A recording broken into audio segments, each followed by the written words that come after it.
primeiro item da nossa pauta hoje é o Petro-Yuan. O Petro-Yuan é o lastro em ouro e commodities. Como a parceria China e Rússia acelerou o declínio do petrodólar e praticamente a sua extinção. Ninguém mais está se preocupando em comercializar em dólar. O Petro-Yuan é uma realidade, como o Petro-Rublo, mas eles produzem. Então, Wellington, Petro-Yuan, lastro em ouro e commodities. Quem pode com isso? Será que o Bitcoin pode com isso? Só o Bitcoin salva. Porque aquela história de imprimir dólar, Rubão, vai cair por terra porque a China tem muito dólar. E aí os norte-americanos, ou esses economistas que estudam economia apenas para a sustentação do dólar, eles não estudam economia, eles estudam como manter o dólar forte. Só isso. Não é? Eles dizem que, porque a China tem muito dólar, e se o dólar desvalorizar, a China isso, a China aquilo. Não, não é. A China está fazendo 3 garantias para que a sua moeda sejam fortes. Então, vamos lá.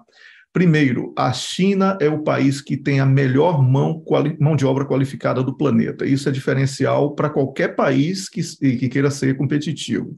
Segundo, a China tem acesso aos commodities de todos os países que têm parceria, porque a China não é aquele país que chega com dinheiro lá e fala, mas aí você vai ter que casar com aquele homem ali da esquina e aquela mulher ali vai ter que casar com aquela mulher ali. Mas não é mulher, é um homem. Não, mas aí vai ser mulher porque a gente vai cortar e vai virar mulher e ela vai casar, entendeu? Então, não tem, a China não tem isso. A China pergunta, você tem o quê? Eu tenho ouro. Então, tudo bem.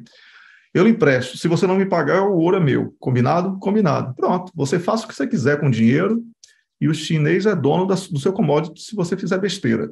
Essa é a parceria da China. Por isso que a China tem commodity, parceria fortíssima com a Rússia e ainda reforçando, está aumentando o poder aquisitivo do seu povo e jogando mão de obra mais barata para a produção de Bangladesh e também da Índia, fazendo com que a economia chinesa se torne mais forte. E, em terceiro lugar, a China tem ouro, né? É o país que mais comprou ouro aí nos últimos anos.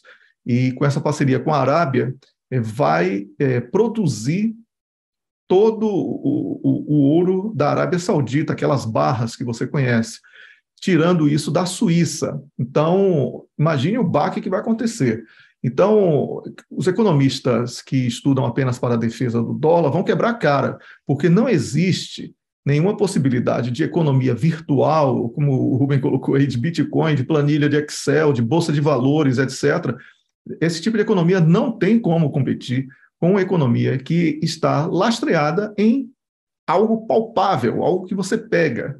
Então, é diferente. E por isso eu acredito muito que quando os árabes fizeram essa inclinação para o lado chinês, eles mostraram que essa questão norte-americana, primeiro, não tem mais proteção militar norte-americana, porque a Rússia destruiu a NATO sozinha. Então, ninguém está querendo colar com países fraquitos. Só o Haddad idiota, mas ele cai antes disso, pode ter certeza. E a questão cultural e as questões cultural e religiosa. Por quê?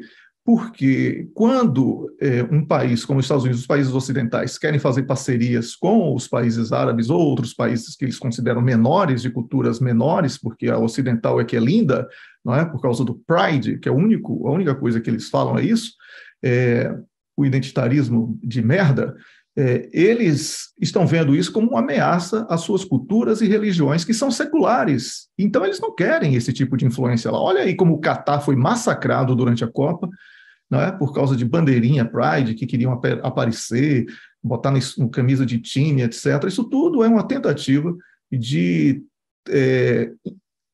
promover a instabilidade através de uma mudança radical na cultura, na religião, através do desrespeito a uma tradição dos países. Então, os países árabes, que formam juntos um mercado gigantesco, se voltaram para a China, e por isso eu acredito muito que o Petro-Yuan vai ser uma tendência muito grande e o petrodólar tende a cair, Rubem.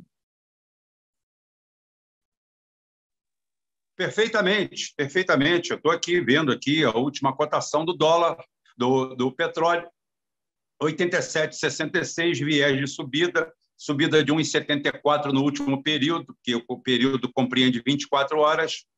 Final de semana é o refresco e segunda-feira volta com tudo.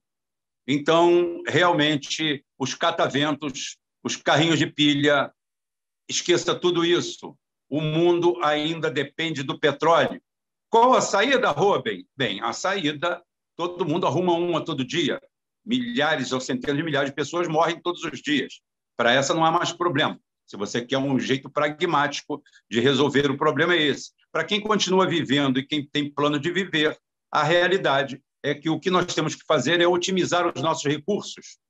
A otimização de recursos, a capacidade de tirar o máximo de energia de cada mol de gás, de cada átomo das cadeias de carbono, é o que nós podemos fazer. E, ao mesmo tempo, produzir sistemas que limpem e melhorem a qualidade do nosso ar, a qualidade de tudo. Aqui ninguém é apologista. Eu, por exemplo, sou um homem de uma formação no petróleo. Você está em energia suja. Não, eu sou muito melhor que a Greta Thunberg. Primeiro, que eu sei do que eu falo. Segundo, que eu sei que há alternativa. Terceiro, que eu sei que o fim das coisas está diretamente ligada à capacidade que o homem tem de investir daquilo. Uma vez eu falo que as pessoas dão soluções geniais das mais diversas áreas. Eu sempre falei que aprendi com o Maguila, um sujeito provavelmente com a primeira série incompleta. Eu aprendi para ele que uma coisa é disputa, outra coisa é briga. Porque um repórter uma vez perguntou para ele: Maguila, quando você toma um soco daquele, você não fica com raiva? Ele falou: se eu ficar com raiva, eu vou partir para cima do cara e o cara vai me demolir. Porque aqui é luta, não é briga. Aqui nós estamos brigando, nós estamos lutando. Então, o que eu falo? Ao invés de você pegar esse filósofo pasteurizado que gosta de usar o prenome de professor aí, se autodenominar professor, os professores estão espalhados pela vida. O professor está aqui na nossa coluna, aqui, conversando, brincando com a gente, interagindo com a gente. Uma vez perguntado você quer um pragmatismo de mercado? O Nelson Piquet foi no Jô Soares e, na época, existia uma celeuma na Fórmula 1. Qual o melhor motor? O de 8, de 10 ou de 12 cilindros? E o Jô Soares perguntou para o Piquet, para quem não sabe, é um exímio mecânico, conhece tudo. E o Jô perguntou isso para ele: Nelson Piquet, a polêmica na Fórmula 1, 8 cilindros, 10 cilindros ou 12 cilindros? E o Piquet olhou para ele e falou assim: o que você tiver mais dinheiro para gastar e desenvolver. É isso aí. Quem você mais desenvolver, mais resultado você vai ter.